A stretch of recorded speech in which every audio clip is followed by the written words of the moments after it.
Hello, everyone, and welcome to Veil of Shadows. I know many of you use these videos to relax and drift off to sleep. So before you let your mind wander into the world of dreams, I'd love if you could take a moment to leave a comment letting me know where you're listening from. It's always fascinating to hear from listeners all around the world. And don't forget to like and subscribe if you haven't already. It really helps the channel grow and allows me to bring you more spine-chilling stories. The haunted train of Eastern Vale trains have always carried an air of mystery. The rhythmic clatter of wheels on rails, the faint whistle piercing the night, and the idea of journeys, sometimes to places forgotten by time. But not all journeys bring their passengers back. Some become legends, whispered about in hushed tones. Such is the tale of the Eastern Vale train. This story begins with Amir, a young journalist eager to carve a name for himself. He had heard the tale of the Eastern Vale train, an abandoned railway line that ran through a stretch of untamed wilderness. According to local lore, this train once transported passengers between two remote villages, but it disappeared one fateful night. The train, its crew, and its passengers, all swallowed by the darkness. To this day, villagers claim to hear its whistle echoing through the hills on moonless nights. Determined to debunk the myth, Amir decided to investigate. "You're playing with fire," the elderly station master warned him as he boarded a modern train to the village of Orenda, the last stop before the old tracks began. "That train story isn't a myth, lad, it's a warning." Amir dismissed the words with a polite smile, chalking them up to local superstition. Upon arriving in Orenda, Amir felt the weight of the village's unease. The streets were quiet, the residents casting wary glances at him when they learned of his purpose. "The train doesn't like strangers poking around," an old woman muttered as she sold him a map of the area. He noted the map was hand-drawn, the faded ink and smudged lines giving it an eerie charm. The following morning, Amir set off on foot, following the remnants of the old tracks into the wilderness. The deeper he went, the thicker the forest became, as though nature itself was trying to reclaim the forgotten path. Trees bent over the tracks like silent sentinels, their gnarled branches forming a canopy that blotted out the sun. The air grew colder, and an unnatural stillness enveloped him. Even the birds seemed reluctant to break the silence. After hours of walking, Amir came upon a clearing. There, rusting and decayed, sat the Eastern Vale train. Its once majestic carriages were now skeletal frames, their windows shattered and interiors overtaken by moss and vines. The locomotive's boiler, once the heart of the beast, now resembled a gaping mouth frozen in a silent scream. Despite its state, the sight was hauntingly beautiful. Amir raised his camera, snapping photos from every angle. As he stepped closer to the engine, he noticed something peculiar. The tracks leading into the clearing were clean, free of the moss and dirt that covered the rest of the railway. They shone faintly, as if recently used. "Strange," he muttered, kneeling to inspect them. As he touched the rail, a faint vibration hummed beneath his fingertips. He jerked back, his heart racing. It couldn't be. This line hadn't been operational for decades. Brushing off his unease, Amir climbed into the locomotive. The interior was suffocating, the air thick with the scent of rust and decay. Yet, it was the silence that unnerved him the most. It wasn't the silence of emptiness, but of something waiting. On the control panel, Amir noticed an old pocket watch, its chain looped around a lever.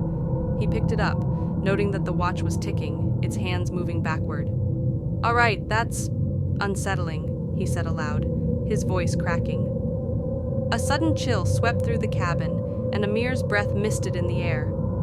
Then he heard it, a faint whisper, so soft he thought he'd imagined it. He froze, straining to hear. The whisper came again, this time clearer. "Turn back!" Amir stumbled out of the locomotive, his pulse hammering in his ears. He scanned the clearing, but there was no one there, just the wind rustling through the trees. But was it the wind? The sound carried an almost human cadence, like a mournful wail. He decided to leave, but as he turned to retrace his steps, the clearing transformed. The forest that had been alive with light just moments ago was now bathed in darkness. The air felt charged, heavy with an oppressive energy, and then, in the distance, he heard it, the unmistakable sound of a train whistle. Amir's rational mind fought to take control. "It's just the wind," he told himself. "An echo, nothing more." But the sound grew louder, accompanied by the clatter of wheels on tracks. A beam of light pierced the darkness, cutting through the trees as a train barreled toward him. Panicking, Amir dove off the tracks, landing hard on the forest floor. He looked up just in time to see the train pass. But this was no ordinary train. Its carriages glowed faintly, their interiors filled with shadowy figures, faces pressed against the windows, their hollow eyes locked on him. The locomotive's whistle let out a mournful cry as it disappeared into the woods, leaving only silence in its wake. Amir scrambled to his feet, his body trembling. He needed to leave. Now. But as he stumbled through the forest, the tracks beneath his feet seemed to shift and change, leading him in circles. The trees twisted and bent, their branches clawing at him like desperate hands. And then he heard the voices. "You shouldn't have come!" "Why did you disturb us?" "Stay with us." Amir broke into a sprint, his flashlight swinging wildly as he tried to navigate the labyrinthine forest. The voices grew louder, more insistent, until they became a deafening roar. He tripped and fell, landing hard on the tracks. When he looked up, he saw them, the passengers of the Eastern Vale train. They surrounded him, their forms flickering like static on an old television. Their faces were gaunt, their eyes empty voids that seemed to pull at his very soul. One figure stepped forward, a woman in a tattered dress.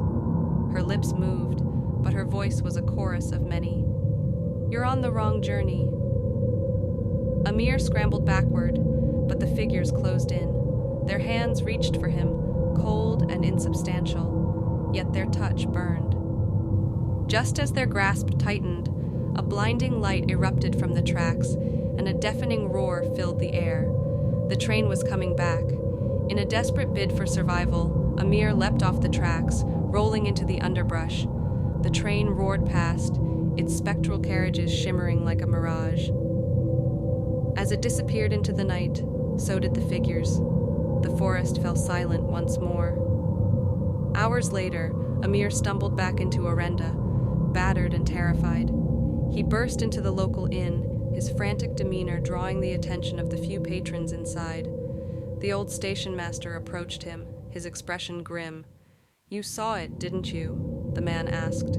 Amir nodded, his voice barely a whisper. "What?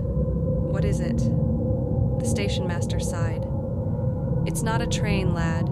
It's a warning, a bridge between the living and the dead. Those who board it never return." Amir left the village the next morning, vowing never to return, but the experience haunted him. At night, he would wake to the sound of a train whistle echoing in the distance, and his dreams were filled with hollow eyes and mournful voices. He never published his story, fearing no one would believe him. But deep down, he knew the truth. The Eastern Vale train was real, and it was always searching for its next passengers. Moral: some mysteries are better left untouched, as curiosity can lead to unforeseen consequences. Respect warnings, for they often protect us from unseen dangers.